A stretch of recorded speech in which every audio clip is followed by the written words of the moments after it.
तर hello guys, खूप दिवसांनी मी व्लॉग बनवते आहे मेथीच्या भाजीचा.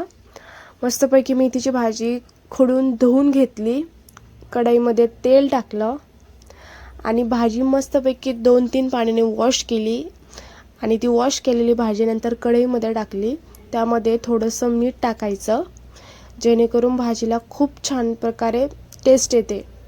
आणि ते तेल आणि मीठ टाकलेलं पूर्ण भाजी मिक्स करून घ्यायची. बघू शकता दाखवल्याप्रमाणे पूर्ण भाजी मिक्स करून घ्यायची. त्याने टेस्ट खूप छान येते आणि भाजीला जो कडूपणा असतो तोही निघून जातो. बघू शकता तुम्ही अशा प्रकारे तिला पूर्ण मिक्स करून घ्यायचं. त्याच्यानंतर त्याच्यावरती झाकण ठेवून द्यायचं. आता आपण मसाले घेऊयात.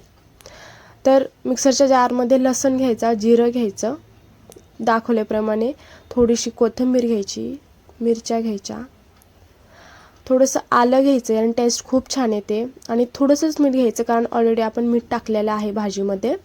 शेंगदाणे घ्यायचे आणि हे वाटण पूर्ण मिक्स करून घ्यायचं. तुम्ही बघू शकता अशा प्रकारे वाटण करून घ्यायचं. त्याच्यानंतर भाजी बघू शकता तुम्ही, भाजी कशा प्रकारे पूर्ण भाजी हे झालेली आहे.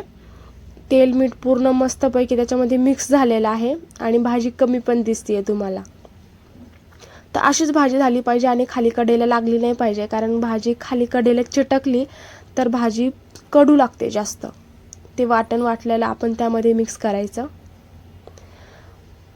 पूर्ण भाजीला मिक्स करायचं ते वाटण. बघू शकता अशी भाजी माझी आई बनवते, खायला एक नंबर लागते.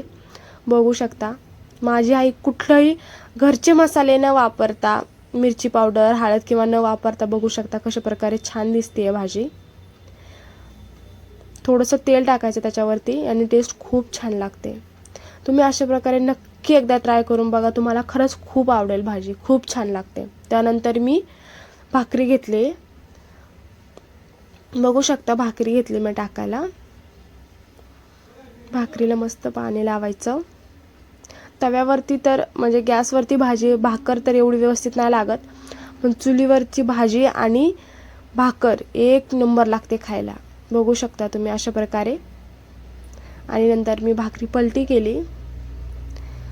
बघू शकता तुम्ही अशा प्रकारे भाकरी पण झाली मस्तपैकी. आज भाजी आणि भाकर ताव मारायचा. बघू शकता तुम्ही भाजी अशी झाली आहे आणि भाकरी पण झाली आहे. बघू शकता ताट त्याबरोबर तुम्ही खायचं लोणचं एक नंबर लागते.